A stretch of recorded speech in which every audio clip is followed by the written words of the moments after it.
been in the frat a while, and saw a lot of leadership presentations.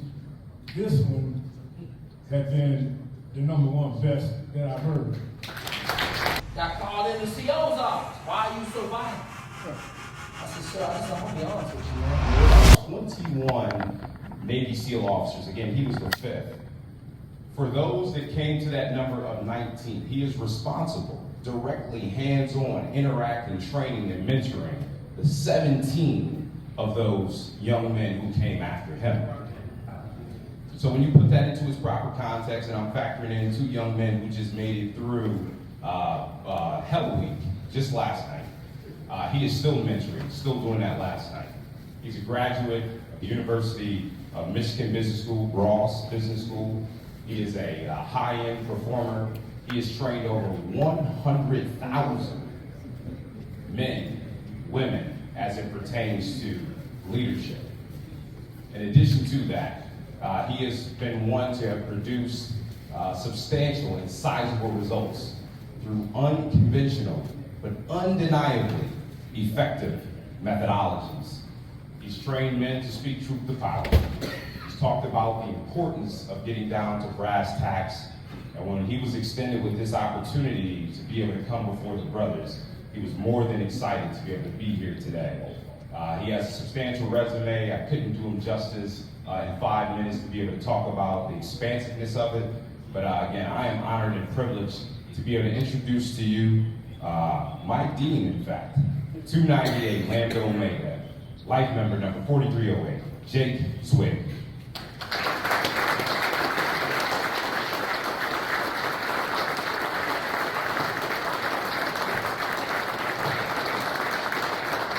So listen up, brothers, this is pretty incredible to me. This is the first time that I've got to speak to a group of Omega men in my 25-year plus history of talking to people.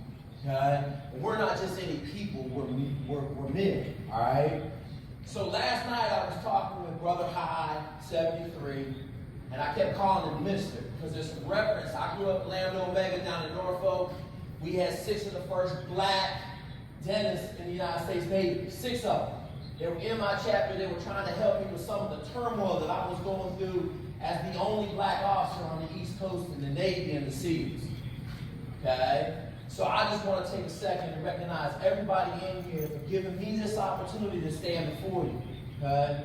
Now, we're going to talk about some leadership stuff today. We're going to talk about a little bit of everything. If you got a question, just stand up and raise your hand. We're going to get your questions answered. Okay?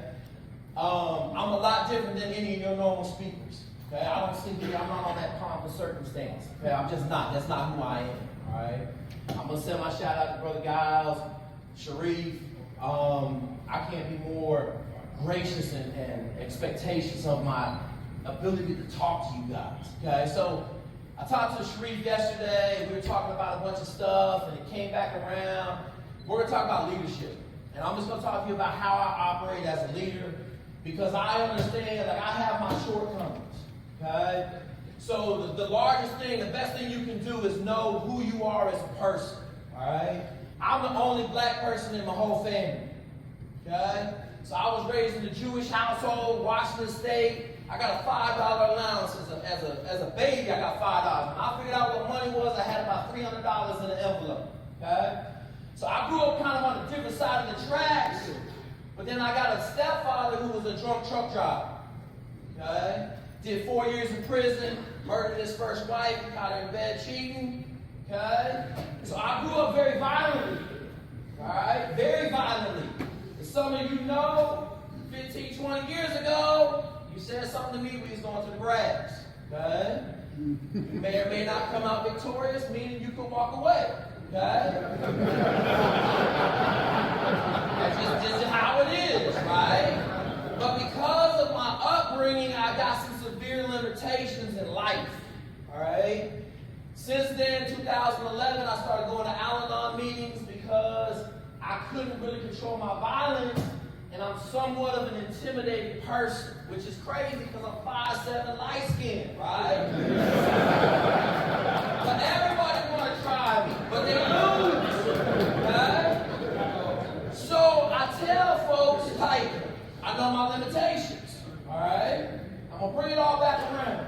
So I'm not going to go go over no principles, but I'm going to tell you some stories. So I was thinking about how can I elaborate leadership the best. So one of my limitations is I don't lose. Okay? I'm 51 years old. I don't figure out how to win. Okay? I'm going to win. I'm going to win. I'm going to win. I'm going to win. All right? Like Dion says, a lot of people get upset with my ability to win in any situation. Right? We talk about in the naval cabin Q's, IMM, we talk about having the innate ability to do the impossible consistently. Every day I get up, I'm going to find a way to win. Okay? If that means I got to go unconventional on you, if that means I got to come in the back door, if that means I got to be sitting in a room when everybody else comes in, that's what I'm going to do. I'm going to outwork, I'm going to outposition, but more importantly, I'm going to know what my weaknesses are, and I'm going to put people into my weaknesses to make everything strong. So the story I'm going to tell you to start off this talk, I have a young lady that works for me, okay? And she was 21 when I got her, okay? And I'm all about capable people. So all too often in this life, in America, we want to go with the seasoned veteran. We want to go with the person that has the credentials. I tell everybody, I don't read resumes. Because resumes are full of crap. Okay? I tell people all the time, your best interview is never your best hire. Ever. Okay? The guy that comes in and woos you in the interview is never the best performer at your company. Ever. So why would I interview anybody? Why would I take more than 5 minutes of my time to evaluate a person's capability? Okay? So I have this young lady, grew up in San Antonio, mom's an E04, dad's an E9, grew up in a great household. She got full sleeves. She not hood at all, but if you looked at her on the cover, you'd be like, ain't no way. So 2 weeks into running my new company, I had a lady in charge that she wasn't capable. It came very evident. We had a schedule. It was Friday evening, about 6 o'clock, drivers coming off the road, and no one knew who was working Saturday and Sunday. So I called her. She was driving. I said, as soon as you get in, you come to the desk. You now do a schedule. So boom, she get there. I had been using her to help people onboard. So the onboarding process was kind of convoluted, bunch of technology. You had to go through a bunch of systems. It was just crazy. So I paid her $20 a person. She called me every 2 days. I need another $100. I need another $100. I'm like, yeah. Okay.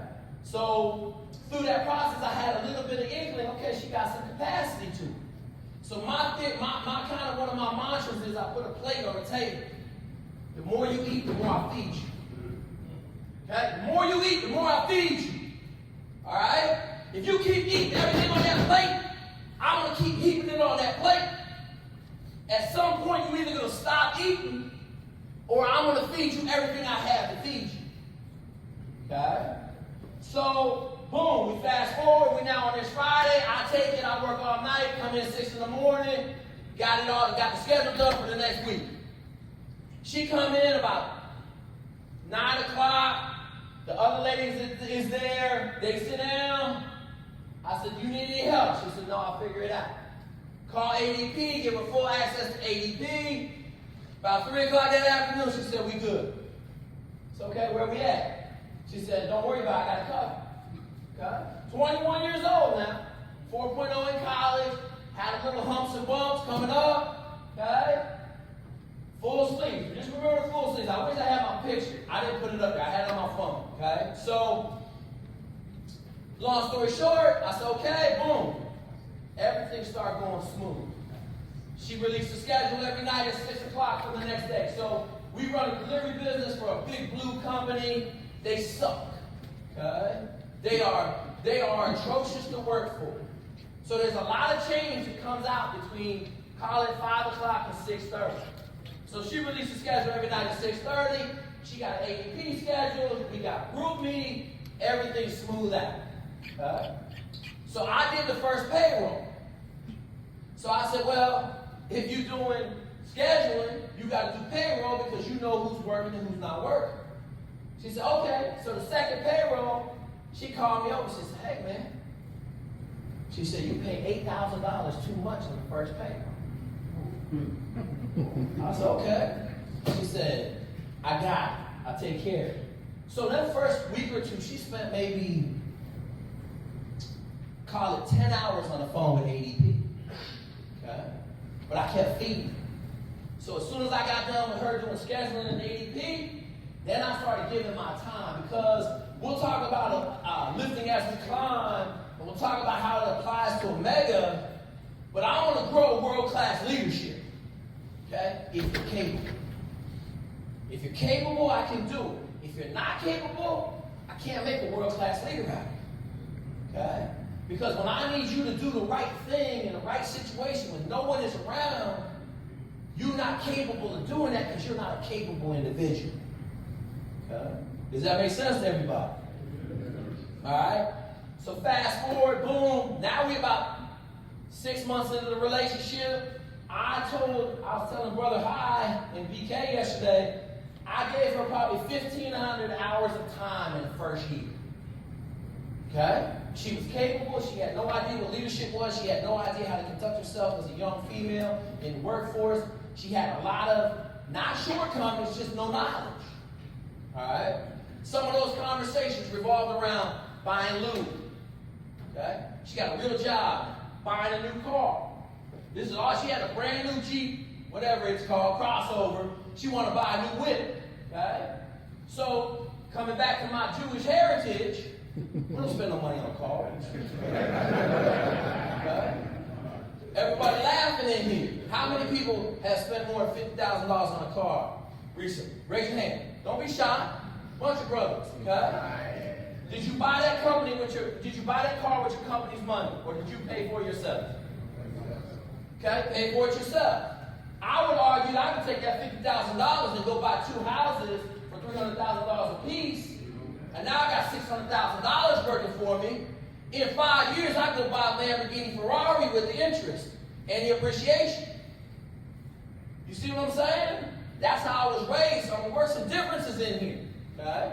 So back to Alexis, 1,500 hours later, and now I got a pretty capable leader. Okay, but remember what I told you. I grew up scaring the shit out of people, terrorizing people. Okay? Because I'm not going to just sit there and let you bully me. And I'm in a bully culture right now. So, call it the beginning of the year, the person in charge of me was trying to bully me a little bit. Alright? I'm just going to say this, little. That's all I'm going to say. Okay? You can put a picture of what was bullying me. When I got done, she was terrified. But I realized right there, that's not helping my business. So I removed myself from the situation. Alexis Thomas now runs my whole business. I'm not involved at all. Because left of my own accord, I'm going to have all sorts of problems. Okay? Because I'm not fit to work in that environment with bullies and bad people. Okay? Because I'll blow everything up before I listen to this. So back to growing leadership, though, she was capable. Okay? She ate everything I put on the table. Everything I put on her plate, she ate. She's still eating to this day. Okay? It's been 2 years now. She's a fully autonomous CEO at 22 years old. She just had a birthday, turned 23. Okay? And I guarantee you, I can put her up against anybody in this room, anybody in the country, and she will mop the floor with you. Okay? She knows how to get people to do what she needs them to do. She knows how to set up systems to be successful. She knows how to grow the culture. Okay? So I tell everybody, your job as a leader is not to lead. Your job as a leader is to grow leadership. Period. Okay? And I tell a lot of people, so John Maxwell, he got a lot of gold. All right? But one of the biggest things I took from John Maxwell is the law to live. All right? You cannot hire higher than your status in the line. So if you're a 5, you can't hire a 10. It's just not possible. Just not possible. Because that 10 is going to look at you and be like, I can't work for this clown. Okay? So if you know you're not a 10, which everybody claims they think they're a 10, but like myself, I know I'm a 10 in a lot of situations. be in corporate America, man, I might be pushing 5. Might be. Been in 3 corporate America jobs, almost hostily took over a company, and I told my boss, I'm gonna fire you as soon as I get this next one, I'm firing you. Right? I'm not made for political arena. That's not me. Anybody watch Suits in here? Yeah. That show is crazy because I'm like, how can you live in a life where you always positioning yourself to be manipulating people? Like, that's just not me. I'm brass tacks dude. Right? You screw me, I'll punch you. That's how I am. Right? So I'm just not made for corporate America. But if I know I'm a 5 in corporate America and I'm working in corporate America, then the best avenue that I have to be successful and find a way to win is to remove myself from that situation. Everybody understand that? So you may be a gem over here and a complete turd over there. Ain't no big deal. Just know your limitations. Apply somebody that's really good in that turd section, and you good. So that's Alexis Thomas' story. Right now we're getting ready, my wife and her, because obviously I can't apply for no Chick-fil-A, right? Chick-fil-A and me, no bueno. No bueno. So my wife, who's a killer, right, from Richmond, Virginia, dang, valedictorian, went to Virginia Union, Pledge Delta, rock star. She gonna apply for Chick-fil-A. She gonna get it. And Alexis Thomas gonna apply for Chick-fil-A. Okay? So this leads into my next kind of how do we go leadership? You need mentorship. Okay? You have to have mentorship if you want to be successful. Okay? So one of my biggest failures in life was at the SEAL teams. Because I was the only black officer on the East Coast. And I would just say this, it wasn't kind of racism, it wasn't subtle racism, it was full-blown, in your face, fuck you, nigga. Right? And I say it in this room that way because I heard that word 7 times at my command. 5 of the guys, I beat the living crap out of them. Okay? 3 of the guys went to the hospital, 2 of the guys didn't have no front teeth. Okay? And I'm an officer. I was an 03 at the time, but I wrestled in college and I grew up fighting, so you ain't gonna beat me. I'm gonna find a way to win. Okay? But all it did was drive a divide. Now people coming up to me, bumping me in the hallway.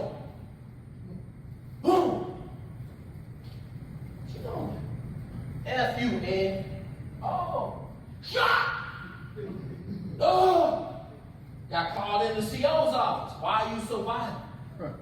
I said, sir, I'm gonna be honest with you, man. I can't live in an environment where I got this environment going on. Okay?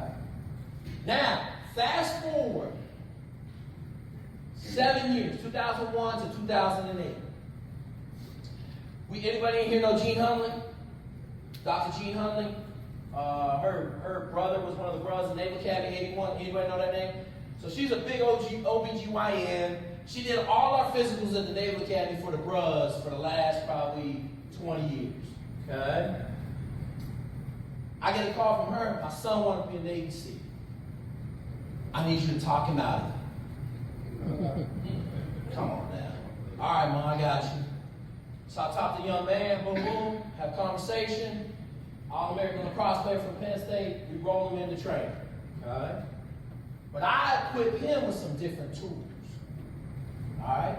He has a mentor. I said my biggest failing at the SEAL team was not having mentorship. Because all you would have had to told me as a 29, 30-year-old man, you are the only African American in the community for 11-year groups. For 11 years. Rutherford was 1989. I was 95, but I hadn't been a SEAL until 98 when I came out. 11-year groups. You can do whatever you want, you will get promoted to 06. You're the only African American for 11 years in the Navy. Okay, but no, I was in my own head talking to myself. Didn't catch that. So you sit back, you look, and I got my young man. So I call it racial judo. Alright? I wasn't successful beating everybody up. I just had more people to beat up. Now I enjoyed it, but it didn't help me be successful beating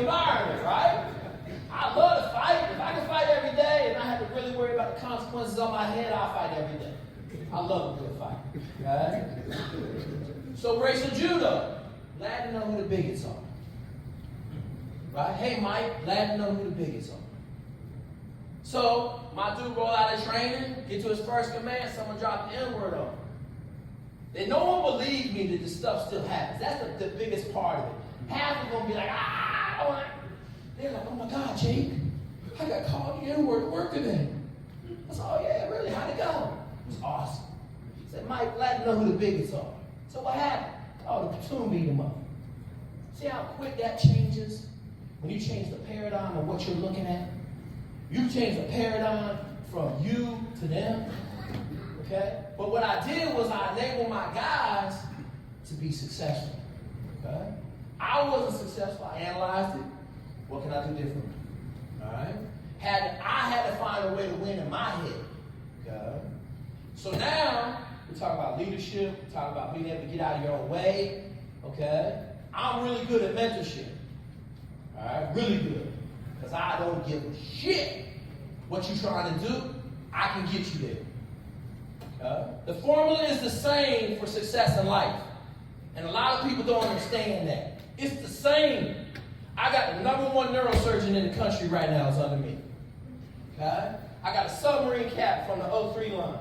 I got 2 captains or 2 airline captains off the 03 line. All right? It's the same formula if you want to be the President of the United States or if you want to be the best principal in the history of America. It's the same formula. Okay? You got to have the capacity, and then you got to have world-class mentorship so that you're not walking down that path of life by yourself. You have somebody to keep you on the path to success. All right? So I roll into how do we make phenomenal omega men. All right? And I tell everybody, I'm not a diversity and inclusion dude. I interviewed for 3 jobs. The diversity and inclusion dude had an exception with the way I talk to people. I said, yeah, because I don't care if you're black, white, purple, green, alien. Are you capable? Because here's what I know. There's so many biases in America. The largest talent pool in America right now is women. That is black women, Hispanic women. It's women. Because no one even give them a shot. Okay? Right above them are minority men. Because nobody going to give you a shot. Right? So when you sit back and you look at it, you say, okay, got capable people. How do we grow world-class talent? We have a map, basically. You tell me what you want to do, I got a map for it. You want to go fly? Okay, here's the 35 steps that we got to get you into the airlines with. Okay? I just took this call. I'm going to elaborate on it because it was kind of telling to me. Really smart African-American guy from inner city Houston. 3.9 GPA in biochemical engineering. All right? Calls me. I'm going to fly in the Marine Corps. How many hours do you have flying? 0. Okay, we got a problem, Houston. We got a problem. So, typical in our communities, the smartest dude been the smartest dude since he was like 6 years old. And he know he's the smartest dude. And so he hasn't been able to ask anybody questions or get any guidance because he knows he's smarter than everybody that he's talking to. So the young man tried to hit me with some brain power. I slapped the crap out of him. Yeah, shut up. That ain't how this works. All right? Now, here's the key to growing great leadership. When you get to the position I'm in, it's easy. Because I just put him on the phone with another dude that's a year ahead of him, 2 years ahead of him. And that dude tried to fight me the whole way too. And he said, listen, man, the sooner you stop talking and you just start doing and listening, the sooner you'll be in flight school. Okay? So boom, fast forward, he has a conversation with my young man Aaron, who just got picked up to fly C-17s in the Air National Guard out in California. And he calls me back and he apologizes. He said, I'm sorry. Okay? I need your guidance. I don't know what I'm doing. I understand what I'm trying to do, but I need some help. Okay? So we laid it out for him. Now, my experience Either he wants it bad enough that he'll do what he has to do, or he won't. All right? So my young man that he called has been living in his car for the last 4 months. No lie. Living in his little Nissan Stanza for the last 4 months. Because he paid for flight school, got all his commercial hours, but he don't have no money to pay for rent in San Diego. Okay? I got him journaling. Every day he's journaling about living in a car. Because as soon as he steps across that threshold in the United States Air Force as an officer, he's going to try to forget what it was like to live in a car for 4 months. Okay, but I don't ever want him to forget where he came from because it'll keep him hungry for where he's going. So, I say that to say, we're going to have mentorship. 5 years ahead of you, 10 years ahead of you, 20 years ahead of you. Okay? I tell everybody, I want white mentorship. I want capable mentorship. I want dudes that are going where I've been. All right? Now, I advise a lot of young men on a lot of stuff that I got no idea about. Neurosurgery. All right? I'm going to tell you a quick story about that one because I think it's very relevant. Neurosurgery, I'm fixing to have a congressman next year. Okay? Kid out of Missouri is going to run for Congress. He's going to win. Be my first congressman. All right? I don't know what I'm going to be able to get done with a congressman now. Just hold on. Just letting you know. Just letting you know. When you start seeing some bills in there to make pilots and some other stuff, you're going to know. Okay, that cat over there is working on it. All right? So, it's funny because the SEAL teams hate me, which is what it is, right? I filed a big racial grievance against them, outlined in 158 pages, 180 pages. It did nothing. It did nothing. They really hate me right now because since 08, all but one, I was pissed. Last year we got a black SEAL through training that ain't my kid, but I had to tell myself that's a problem. If a kid can make it through SEAL training that ain't my kid, then we got some progress going on. But then I came back this year and dropped 3 on the ass. don't really care, right? Okay. So, my neurosurgeon, I'm telling you another story. I like stories, and then we're going to open it up for question and answers. I've been up here long enough. I want you to understand. So I get a call from a neurosurgeon, first generation Nigerian. Okay? He's at NYU. He's pretty much the #1 kid in the class. So I have a conversation with him, an initial conversation. They're smart. There's really, really smart. And then there's stupid Einstein. Okay? This dude in the stupid Einstein category. Okay? African American, first generation Nigerian. I said, oh, what'd you do last summer? He said, oh, I got my private pilot's license. Okay, all right. Aren't you in medical school? He said, yeah. He said, I pretty much done. I did medical school the first year. I got to just wait these 4 years to finish up. Okay. And then he said, I said, well, what'd you do this summer? He said, oh, man, I learned how to scuba dive. He said, I'm learning hang gliding. I said, hang gliding? He's like, yeah, I just like to learn new stuff. I said, okay, so why are you calling me, Mr. Brilliant Rocket Scientist kid, neurosurgeon? He said, I don't have no internship. I said, okay. You don't have no internship? He said, no, I don't have an internship. It's okay, what have you done to get an internship? Well, I emailed everybody, applied to every internship in the country, and no one called me back. I said, that's kind of interesting. I said, you African American, you got a crazy ass Nigerian last name. Like you think that might have something to do with them not calling you back? No, I didn't think about it. So, okay. All right, you ready to win? Yeah, I'm ready to win. You sure? Okay, because I got 2 rules. I'm never gonna tell you any BS. Never gonna make you do any BS. Rule number 2, you're gonna do what I tell you to do. I'm not gonna talk to you. Pretty simple. I told you I'm a brass tax man. I'm not gonna sit here and waste my time with you if you ain't gonna do what I tell you to do. But I guarantee if you do what I tell you to do, you're gonna be successful. I.e., submarine captains, congressmen, neurosurgeons, PA, you name it, okay? So, I'm talking to him, his name is Lit, all right? It got crazy, I just call him Lit. So I said, Lit, I said, all right, where are the #1 neurosurgery residencies in the city, or in wherever. He said 6 of them are right here in New York. 6 of them. I said, okay, great, we winning. This is easy. I want you to write up a nice little letter. I want you to put a suit and tie on tomorrow. You want to visit all 6 of them. What? Huh? I said, what the fuck I tell you? Right? Normally when you turn the heat up on a really smart kid, they respond really well. Okay, I got you, Jake, I got you. So you ain't called me to fail, you called me to win. All right, we're going to win. So boom, we generate this letter. I have him. Okay? Raise my hand. Told you I grew up in a Jewish household. I know how to dress for success. Okay? It ain't church clothes. So I have him send me a picture. He got church clothes on, Nigerian church clothes.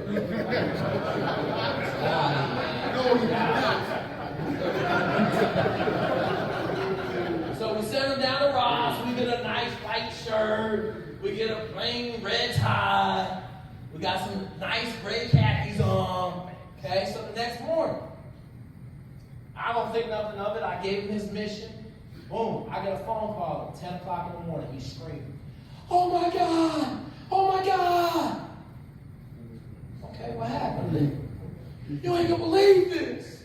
No, actually, I am gonna believe it. Because it's the same formula I've been using for the last 25 years to make greatness.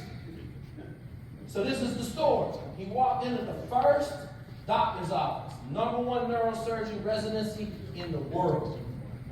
Okay? The whole plan was we're going to roll in, we're going to talk to the secretary, I'd like to see the doctor. We know probably they're going to turn us away, we're going to leave the letter. We're going to make a great impression on the receptionist. We're going to write the receptionist a thank you note. We're going to call her the next day and ask her if she had any progress with getting us to the doctor. Okay? Because at a minimum, they're going to know that I'm going to find a way to win. At a minimum, they're going to know that I'm going to show up and I'm going to eat everything on that plate. Okay? Because ain't nobody else in the country showing up in a suit and tie at 8 in the morning to talk to the doctor. Okay? So he said, boom, he did exactly like I told you, Jake. He said, I did everything. He said, I chopped the letter off. He said, I was rejected. I said, listen, son, there's going to be a lot of no's in life. Okay? We don't worry about no's. Olympic wrestler thinks about his last loss for 8 seconds.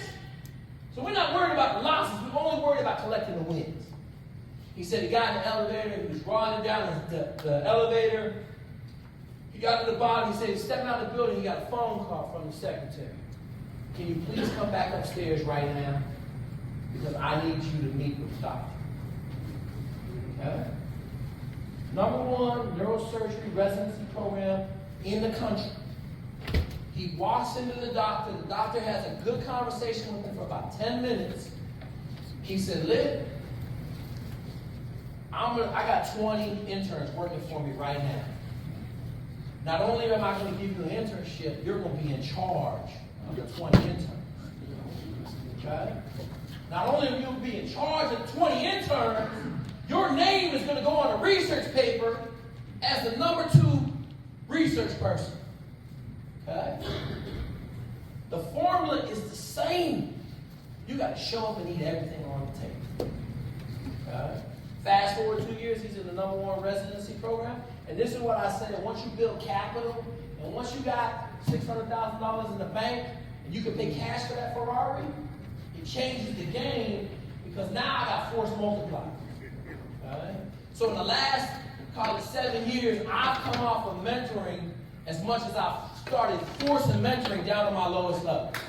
Okay? I got 3 dudes at West Point right now, all being mentored. Okay? By my dude that just graduated from West Point. I got about 10 kids at the Naval Academy, all being mentored by a couple kids that just graduated from Naval Academy. Alright? So Lid, 2 years later, he in the #1 neurosurgery residency in the world, and I get a call from a kid who wanted to be a doctor. Okay? #1 MCAT score for African Americans in the country. I got the #1 Hispanic MCAT in the country. 520 and a 519. Okay? Blowing the doors off the damn test. Okay? Hispanic kid. watched his father get killed in the avocado fields on the other side of the border in Mexico. Don't have no idea how good he really is. Okay? So my dude, Gary, anybody from Norfolk State? Anybody? Y'all know Gary? Okay? I didn't think he would, but I just want to throw that out there because he from Norfolk State. Okay? So Gary called me about being a doctor. What do I know about going through the process? What do I know about med school? So I put him in my pool with Lit and the crew. Nah, dog. We got to go get some internships. So Gary is a phenomenal individual. Gary goes to NASA, does 1 internship, 2 internships, 3 internships. They give him a job. Okay? He's applying to Harvard right now. The kid from ODU that got into Harvard is one of his mentors. They already made a trip to see the admissions department. They already met the people that are going to be judging his resume and his test scores on whether he can go to Harvard for medical school. Okay? Force multiplication, mentorship, making greatness. All right? The formula ain't hard, but you got to have a real dude mentoring. Okay? You got to have guys that compliment, women that compliment who you are as a person to be able to have a great organization. All right? I think that's enough fire for right now. Let's get some questions. As we get some questions, it'll lead into some other things. But fire away, because my whole job here is to make sure that you take 2 or 3 things away that you can go back to your chapter and you can say, you know what? We got to start a mentorship program. We got to start laying out the groundwork of how we become successful. What you got? Thank you very much, Tony, for your talk. I think it's very touching, your personal, perspective and how you went through all this, and humility. And I served in leadership roles. I was the chief of psychiatry for the United VA system for about 10 years. I've had my own, I run a group practice and a psychiatrist, so I ran a group practice in Baltimore. We had went from like 5 people to 375 people, 95% black. Social workers, psychiatrists, social psychologists, and all the rest. We built that business together. I was the executive vice president of that company. And when you're talking about the mentorship issue, what I found really important is that when we finish school, and we go out into the world, there's a certain amount of arrogance we have, right? And we say, okay, I know what I'm going to do, I'm going to be a leader, I'm going to get things together, I'm going to run things, but that we don't know what we don't know. And it has to get to a certain point where you have to have the humility to sit back and say, okay, I need mentorship. I need to hear what people's points of view are, to help me as a leader, to grow, So I kind of heard that in your talk, said, you had that person who came back and said, yeah, I need your help. Yeah. So what I would say, I tell the story, when I got to my ship, little roundabout. So I didn't get SEALs out the Naval Academy because, as you can imagine, I was in a little bit of trouble with the Naval Academy. Okay, I didn't make a good slave. I tell everybody, you're not going to yell at me and get me. Okay, remember I had a dad that was screaming at me. I mean, he come home drunk as shit, just destroying everything. You couldn't strike no little kid like this can't strike no fear in my heart. Right, I just can't do it. So I had some acclimation problems for about 3 years worth. Right? So I didn't get SEALs out the Naval Academy. I had to go to my first ship. And it was absolutely a godsend for exactly what you're saying, right? I grew up in a bad leadership organization, which is the United States Naval Academy. It is one of the worst institutions for leadership in America. Everybody's like, oh my God, how can you say that? I said, because they teach servitude, not servant leadership. Okay? They teach shine my shoes, read me the news. They don't teach, let me help you get better grades. Okay? So I tell the story, people always yelling at the Naval Academy, right? Like yelling motivates people. Right? So I told, when I was a first year, they gave me the massive responsibility of one squad, 12 people, because I was in all this trouble. Okay? I told my second classmen, who are the drivers, the juniors are the drivers of the freshmen, your performance grade is going to be based on their academic grades. Period. I had 2 football players. I had Tammy Mason, who was a track star, and I had a random dude. We finished first in the battalion in grades. And there wasn't no yelling at my table ever. My whole squad was living for them to be successful. Okay, so I get to my first shift down in Norfolk, and I got to get qualified really quick, so I'm grinding. I got a deck division full of about 25 people. Half of them don't want to be there, and everything is raggedy. And so I'm pissed. I'm yelling at people. What are you? I said, man, this shit ain't working. It ain't working. Now, the good thing on my ship, everybody but the XO and the CO, the two top people, everybody on my ship had been fired. It was the worst ship in the Navy, USS Marisnax. Okay? So, I went to the chief's mess. I had a chief that liked me. I said, hey man, when I walked in chief's mess, knocked on the door, I said, hey, can I ask a question? They said, listen, Jake, your problem ain't you. Your problem is your LPO. Find the best leader in your division, put them in charge, you won't have no problem. I said, damn, it's that easy. You see, watch what happens. Walk right down to my division, fire the E6, put the E5 in charge. The next day, you can tell the difference the next day. Okay? 2 weeks later, huge difference. Okay? We won division in the spotlight. Then I got an E6 who turned out to be one of the best human beings I've ever messed with, ever. I mean, dude was just a rock star. He was a submarine dive officer, was an E6 in the Navy. To put that in perspective, the dive officer in the submarine is normally an 03, a senior, junior officer. And he was an E6 dive qualified from the submarine. Went on to be a LDO in the Navy. He's now the number 3 person for McAllister Tug, the largest towing company in the world. I put him in charge. We got division spotlight 7 quarters in a row. Okay? So to your point, it's all about who you put in charge. Right? It's about humbling yourself to be able to go in that chief semester and say, hey man, I have no idea what I'm doing. Because clearly the last 4 years at the Naval Academy taught me absolutely dog crap about leadership. Question. Go ahead. We got one. Hey, don't we have a question right here? There's someone here raise their hand? You did, right? Okay. We'll get him right next. Go ahead. Hey, brother John Josie. Yep. 8-Dog, ZII, Spring 19. I'm a 30-year law enforcement veteran, so I'm currently the rank of lieutenant and commanding officer of the Major Crimes Unit. So one of the biggest things that I think that needs to be addressed when we talk about leadership is ego. Because a lot of leaders lead by ego. It's more of a statement than a question. And also another thing is when it comes to us as black males in my profession and other professions I've seen, we're afraid to pour into other people and train them and lead them to take our jobs. We're intimidated by them.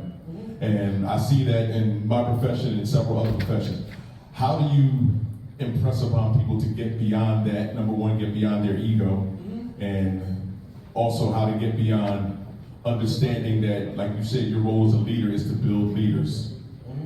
So, great point, right? Great question. I tell everybody, you can't have an ego as a top dog in the room. If you have an ego, nothing great comes to you. No one great tries to help you. You can't have anything phenomenal happen. Okay? You can lead an organization can be great, but trust me, when you start growing above like 10 people, I got about 140 people to work for me. You have to be able to empower everybody around you. Okay? And it's funny that you said that because just 2 days ago, my HR director, okay, is a 65-year-old lady up in Massachusetts. I put her son in the Naval Academy in 2005. She got double knee replacement, no one would hire her. Okay? So she talking to me, she's at a family event. Everybody's like, who are you talking to? So I'm talking to my boss. You talk to your boss that way?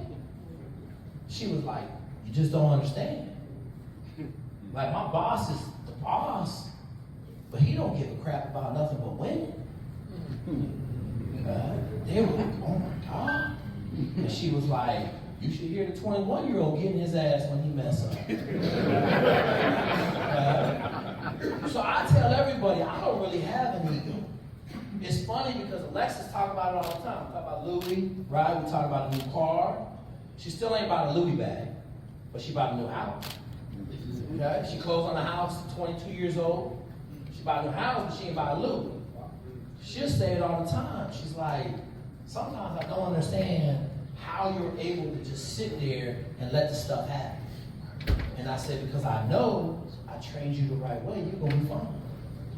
Right? She don't even ask any questions anymore. She growing 2 leaders under her. So, to your point, John Maxwell says that you don't get promoted in John Wayne Maxwell's company unless you've grown somebody to take your job. Right? And when you're the owner of a company, the faster I don't ever go to work again, the faster is I'm doing something else. Like I'm already moved on. I'm fixing to start selling stem cells here. Right? That company is fine. It's going to do what they do. I'm going to go over here and sell stem cells. Right? But the humility in you as a senior leader, right? You got to sit in that meeting. You got to have one of your lieutenants tell you you're full of shit. Right? You can't get in your own feelings about it. Now, if you think it's being disrespectful, you may say something to him after the meeting. Okay? But for me, you can't disrespect me. You just can't. If you work for me, you can't. If you feel that you need to disrespect me, clearly I've done something wrong. All right? But you got to be humble. All right? All too often, like you said, leaders think they are the top of the food chain. I tell everybody I'm the last person in the food chain. I drive around and give my driver Sonic in the afternoon. They all think I'm coming to fire. It's 115 degrees out here. Here's Sonic. Oh my God. Right? If I can humble myself to go deliver Sonic to my drivers, then they know, that just is what it is. But what happens is, then all of a sudden now we got Chick-fil-A drop off. We got Taco drop off. We got all this, because everybody else that's in leadership is like, damn, Jake's out there delivering Sonic. I need to do something. Does that make sense? Okay. So you got to humble yourself. I think the other thing is, and like I talked about, I addressed it earlier on, if you got some shortcomings like I got, you got to have some people filling them shortcomings. Okay? And you got to be willing to live with their mistakes, and you got to grow them. Okay? One of my big books right now is Chris Voss, right? Never Split the Difference, just a savage negotiation book. Lex has been in that book for 2 years, man. She'll come up and talk to you. You be giving her your house keys, your car. You be like, dang, you know what? I think, yeah, you can have all that stuff. Okay? Had to grow. Had to be humble enough to watch her walk over to a dude that I couldn't interact with and take all of his lunch money. Take all his lunch money. Okay? And then I just sit back and get it. I can't do that, but she can't. Winning is winning. Question. Good morning, brother. Walker 46, a captain now at IO North in Hartford County. You spoke about military leadership and the pitfalls of being a leader in the military. So all that resonated with me. What I see now and what I want to ask you, as a mentor, how do we duplicate that mentor process for these young black officers and NCOs that's coming up, not just in the Navy, but Army, Marines, Air Force, Coast Guard?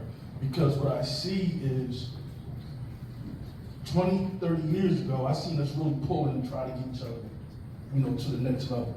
What I'm seeing now is more of everybody for themselves mentality.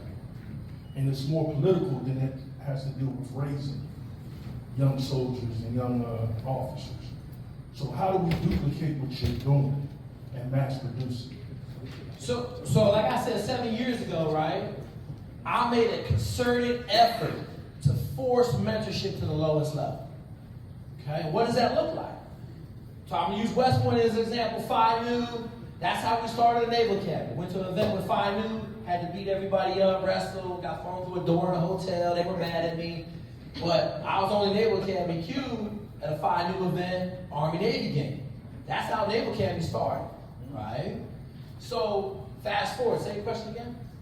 Real quick. Okay, I got it. But listen, man, the head ain't 100%.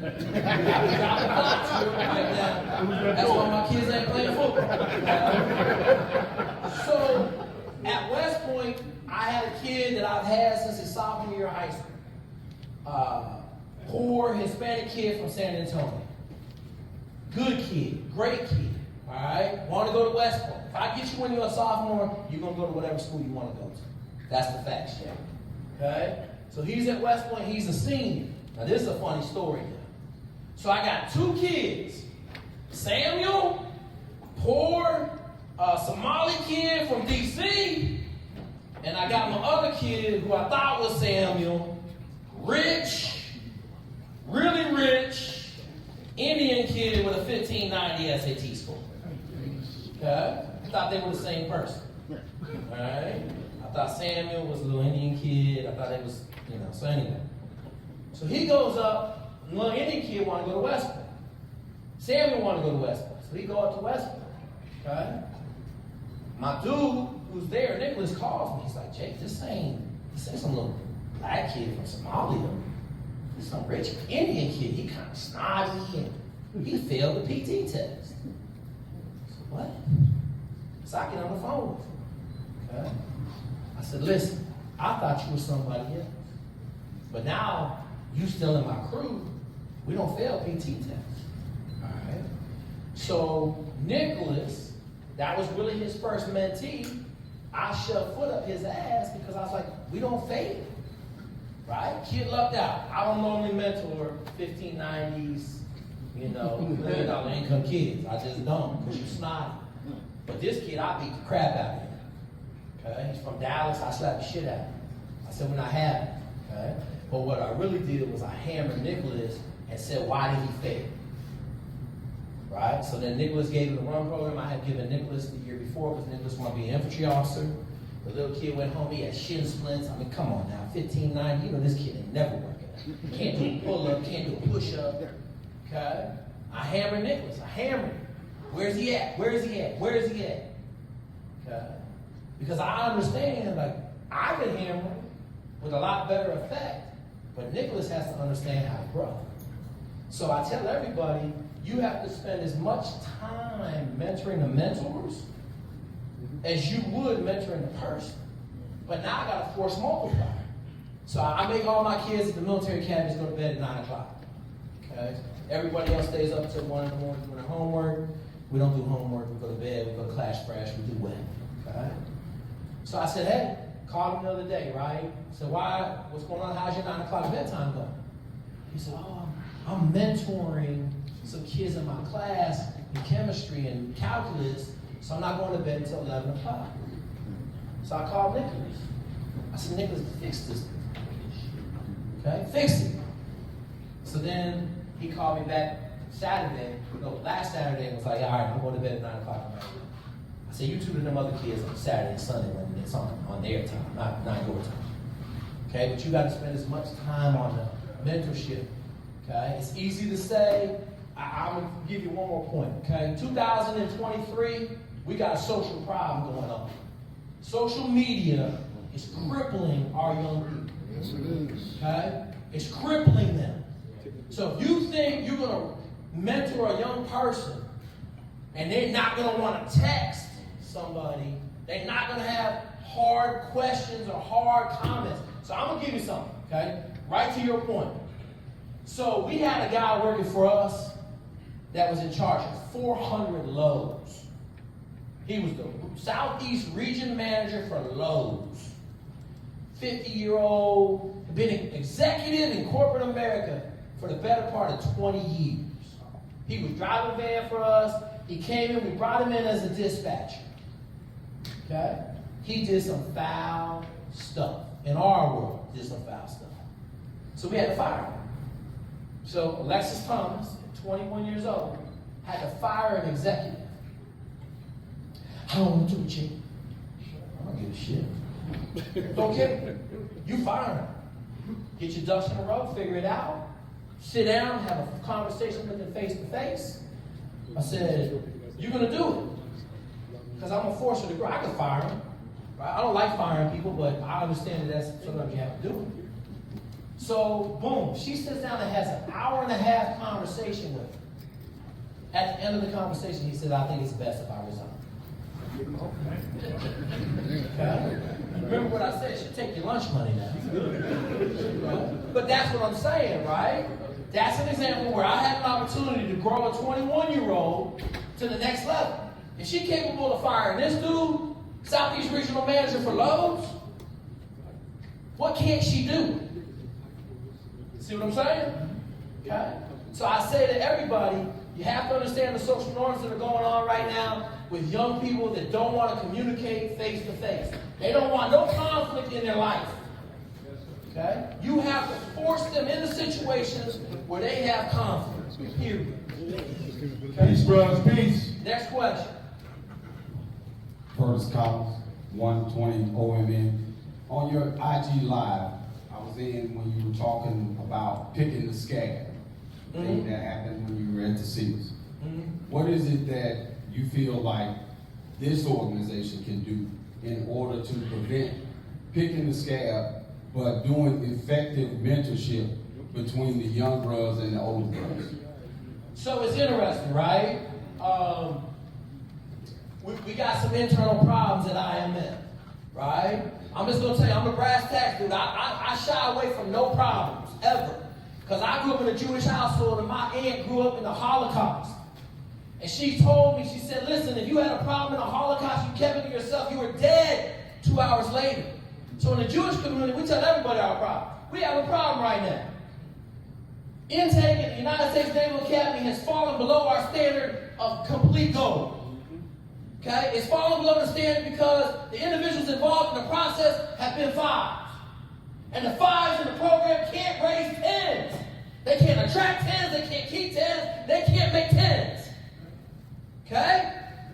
So I have to come out of retirement and I have to be the head intake this spring. Everybody said, oh, they're not there at the Naval Academy, they're soft, there's not good people.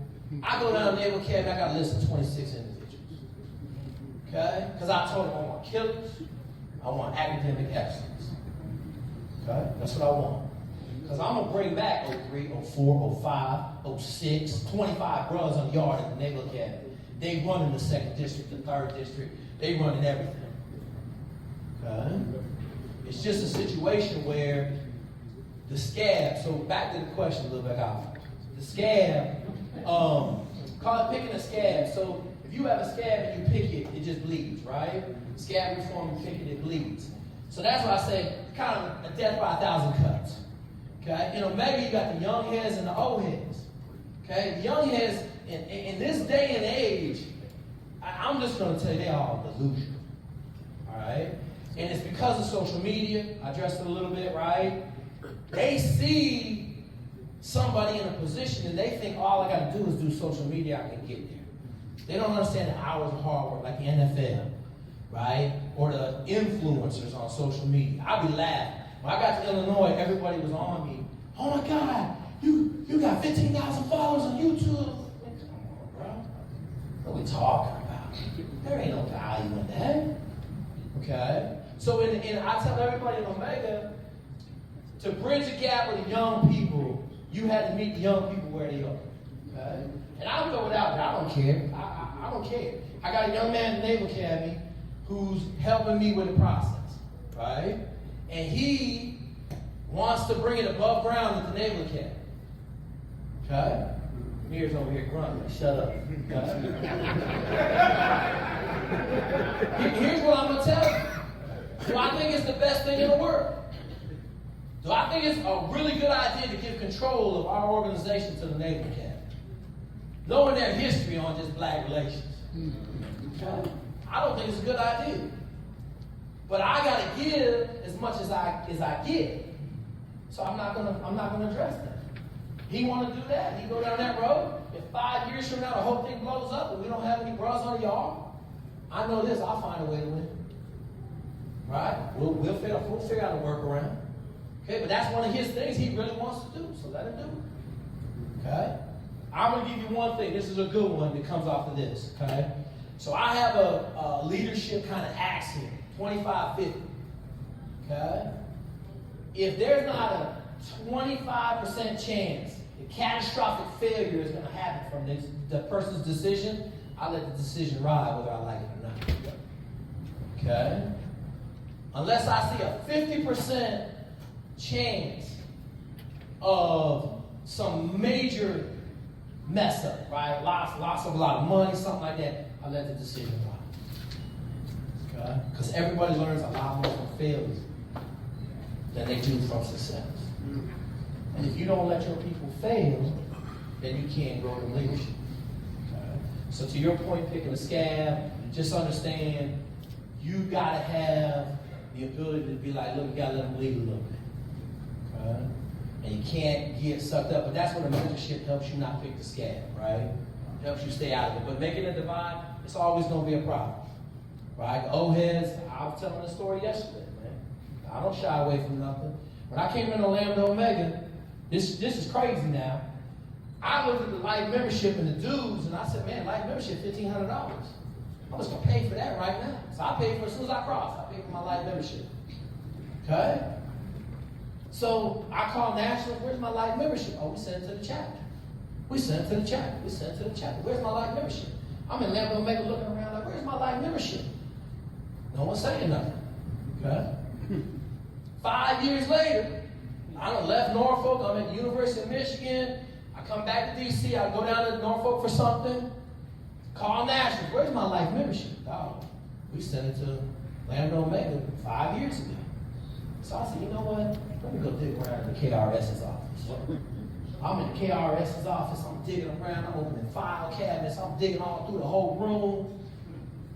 I look on the ground. Under the desk is a USPS overnight box, covered in dust. Covered. Open the box. Life member 4308. I go to the old heads. We in there Friday nights, so now it's Thursday nights, but it used to be Friday nights for sausage night at the chapter. I walk in there, I got my shot. You know, I'm losing my mind. Told you I like to fight. Oldest chapter, older brother in the chapter, like 65 years said, bro, ain't nobody getting life membership on day one. Russ Sessions said, well, nobody get life membership on day one. Everybody started laughing. Okay. Right? But that's the situation where the young bro was trying to just, like me, I'm not paying every year. I'm not going to do that. But the old heads wasn't ready for it. But as soon as he put it to me like that, I had to realize I was a young bro. I was 5 years in front. I just shut up. Right? Humility. Okay? Question. Good morning. Julian Graham, 518 Bill Manning Chapter. I work in leadership as an assistant principal in Philadelphia. So Yeah. I work in the school district. We talk about the youth and social media. Yeah. I live it. One of the things I don't know if you can elaborate on or speak on just in leadership, when we talk about black men in leadership dealing with microaggressions. I'm sure it's probably crazy in the military. Especially being a black male leader in an industry or field that is inundated with white people. Then second, can you speak on... I get one question at a time. Yeah, sure, go ahead. And listen, I was waiting some time ago, I got to. I'm gonna hit you with a quick story because this is a good one. Okay, 2011, I show up, used to coach college football for 15 years. I show up in Incarnate Word. I got this animal, okay? Caged animal from inner city Houston, Jamal Ojo. Okay? His brother is the #2 weight dealer in Houston. Okay? No lie, no fabrication, brother's killing. Jamal Ojo slept on a couch for 4 years. Really religious. Same girlfriend since 10th grade. Everything that you would not expect from a kid is being raised by his brother who's moving weight. Okay? When I tell you feral, I'm telling you feral. Okay? Unable to communicate, unable to do anything except fight, unable to function as a human being outside of his environment of his couch and going to school. Okay? Played outside linebacker for me. Would fight every day in practice. So most of the time I'll be in the middle of Jamal, come on, we can't do this. I'm talking to him. Okay? So one day there was a fight going on. I had left my little flip recorder in the building. So I ran in the building, got the flip recorder. When I came back, it was just kind of winding down. I filmed him. I showed him himself. Now, I told you he's really religious. I said, is this the way Jesus would act in this situation? Okay. Everybody's laughing, but that's what I said. Because I had to meet him where he was. I couldn't meet him where I was. Hell, I used to be that dude for the most part. Okay, a little bit more civil, but not much. Okay? Boom, that quick. Now I got a functional human being. No more fights at practice. Ended up graduating from Incarnate Word, ended up marrying a sweetheart, just had a baby. Okay? You have to figure out where you can meet that young individual. Right? Now you're the vice principal. It's hard for you because you got young men that you have to be cognizant of your job for. Correct? You got young women coming to school with no bras on and white t-shirts. Okay, I recruited in inner city Houston. You talk about some craziness. You like, God, oh, you running. You're like, no, I can't do this. Right? So I would say to you, like, you got to try to meet every kid, but more importantly, what do you think I'm going to say? All right, just be authentic. Okay, absolutely, 100% authentic. But you, as the vice principal, you better have 35 teachers in your building trying to figure out how to get to that kid. Almost certainly. You see what I'm saying? You can't get to that kid as the vice principal. You may be able to help one or two kids, but you can't change the culture of your school. But your teachers can change the culture of your school. Oh, yeah, that's right on. Right? You now, and I tell everybody, you want your organization to be incredibly hungry. You want your organization to just like people to give all of themselves to it. So my uncle was a principal in West Connect, Hartford. Okay, and he said people come to him all the time with ideas. He would say, turn it into a program and go. Okay, he had a bunch of 22, 23, 24-year-old, fresh out of college, hungry people running programs at his school. He was able to totally turn around his West Hartford crappy school in like 3 years, but he had a bunch of 22-year-olds running programs. So I would tell you, the fastest way you can get everybody to understand that you will help them get to where they want to be is facilitate them doing what they want to do in programs and then growing them the right way so that they're successful. Okay? Because I would say as the vice principal, the brass tacks starts with you. Starts with you, absolutely. Okay? Your job is to grow teachers. If your teachers suck, then you've got to go find some ones that don't. Okay? They got to want to come to work in your school. Right? You probably got a bunch of respect issues in inner city Philly. Right? You got kids popping off telling them, F up the teacher. Okay? That's where you got to have the masses be like, Joe, that's not how we act, man. Susie trying to help us get to college. Susie trying to help us get off this couch. Okay? What's your next question? You spoke on kind of going ahead with the colonization mindset. And elaborate on colonization. So basically, we're liberating ourselves to be leaders and not lead the way that white America presses upon us to lead. Which is what? Give me a white American leadership. So that would be not supporting our culture, supporting our race, which is also, again, back to the microaggressions, right? Mm-hmm. I became less of a fan over time of the clean shave look in corporate America, right? Because that was historically pressed upon with white males, because that white man that was clean shaved, tall figure, tall stature, was the example, the definition of leadership. Mm-hmm. And it was if your hair was a certain way as a black man, if your facial hair was a certain way as a black man, you couldn't lead. We were pigeonholed into only being able to deal with problems that weren't problems necessary to build leadership or to be in those positions to lead, right? And so that part almost coming back to Negro stay in your place type of ideology. Negroes do what? It's a Negro stay in your place ideology, right? Yep. And so kind of elaborating and getting out of that box in leadership, because honestly, we are supposed to be men of like a team. So if you're smart and intelligent, you can come in and see what's going on in your fraternity or your chapter, right? And you can see some of the division and things like that. And we're talking about getting that mindset where we're really supposed to be lifting as we climb. And a lot of times you don't see that. So you talk about it in getting mentors. One of the things you start to see is lack of engagement. You know, brothers die off for various reasons, not talking about death, but because of they want to see. It's more than one way to make toast. Absolutely, but here's what I'm going to say to your point. We're in America. We're 13% of America. So if you think you're going to step up and lead in America and not fit the mold, you try to be something you can't. Okay? So I'll hit you with the brass tacks. One of the number one reasons that our young people can't get jobs is because they show up looking like crap. I agree. Okay? And I got 2 or 3 videos on it. And I'm going to tell you a quick story because this is going to hit home with you. So I'm at the University of Illinois. University of Illinois pretty much runs the state of Illinois.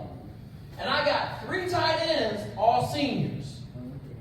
The 2 white tight ends, 6'3", 240 pounds, clean shaven, 1 redhead, 1 blonde. They got 3 job offers. Okay? Black kid, dirty beard, best of the 3 by a mile, can't get a job. He come to my office crying one day. I had told him to shave the dirt off his face. I don't want to do that. I want to be me. I hear that so much these days. I want to be me. I can be me and get a job. Yeah, you can be you and get a job. Go on down to 7-Eleven, sign up. I'll buy my Slurpee from you. Okay? That's the facts. We're in America, Jack. Yeah, that's the brass tacks, right? So, young individual shaves, and now you're working at Northwestern Mutual, #1 insurance company in the world. And the #1 salesman is an Illinois football player. And that's his mentor now. Is he going to be successful? Yeah. So sometimes I'm going to say it's not as easy as to say I just want to be who I want to be and be a leader. Okay? Because if you step into corporate America, you step into their world, you got to acquiesce. That's why I'm not capable of being successful in that environment. Okay? Because I'm not going to acquiesce for none of that crap. I'm a little different too. So.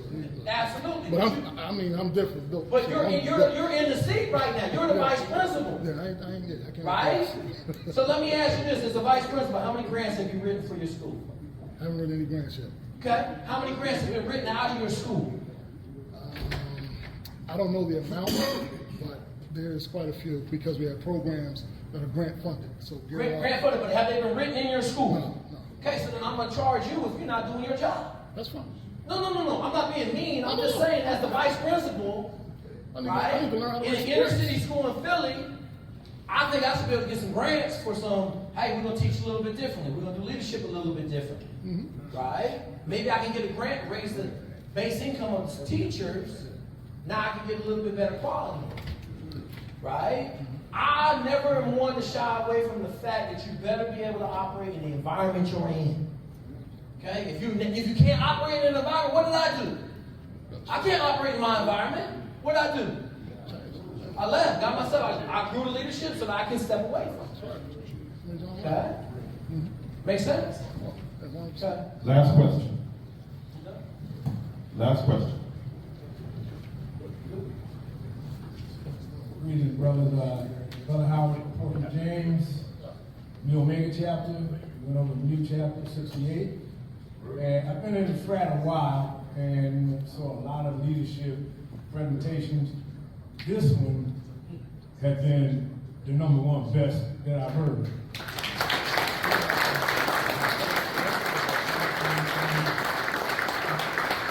I've been in leadership and Omega and corporate America for many, many years. I'm retired now. But I'll say this to the young brothers, whenever you think that you know everything, come to some of these conferences and there may be a golden nugget you can pick up. I've gone to, as an officer at the Federal Reserve Bank in Philadelphia, I thought I was the man in terms of knowing what leadership was. I'd like you to speak to the Philadelphia Federal Reserve Bank about leadership. One of the key things is that don't let your egos get to the point where you think you know everything, you can't learn that one more golden nugget.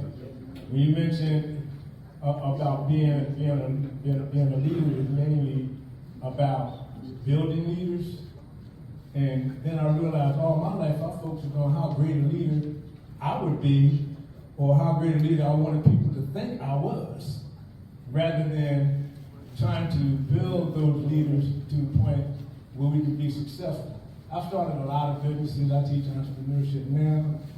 As I said, I was an assistant vice president of the Federal Reserve Bank, running the IT division and in charge of the IT office for the Federal Reserve System nationwide. So I thought I was the man.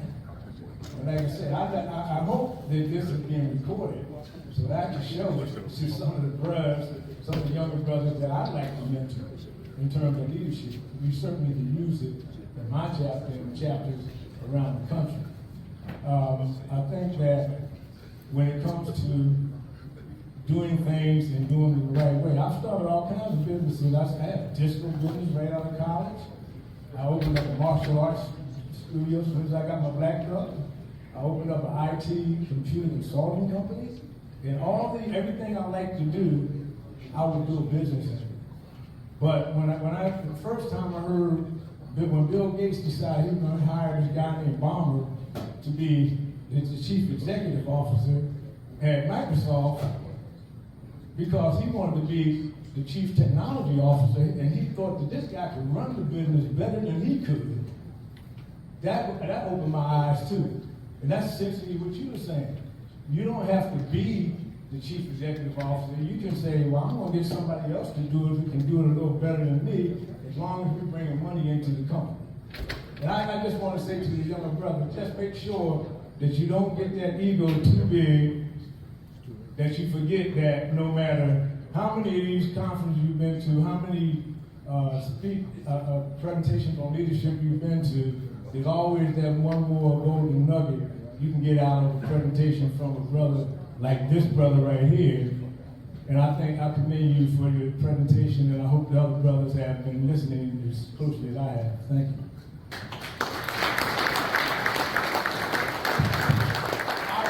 We're going to wrap this up. To his point, right? So I do I'm going to pretty much all the hiring, just because we don't really have enough resources to have somebody fully take over hiring.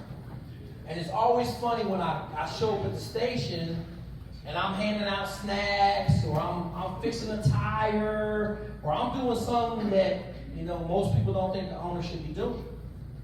And it's always hilarious when one of the drivers is like, hey man, go get me some water. Get a handful of waters, I give it to him, right? 115 down in San Antonio. 2-3 months later, I show back up. That person, oh my God, I'm so sorry. What you sorry about? You're the owner. Bro, get water like everybody else. Okay? So to your point, 100%. Hey, I appreciate everybody in this room.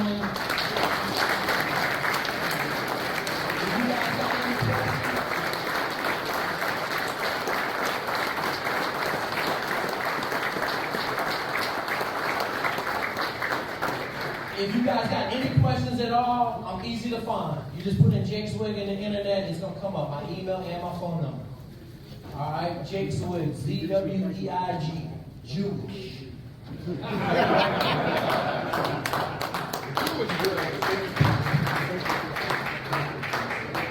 Jay, thank you for, he promised that he was going to set fire to the stage today, and I believe that he did that.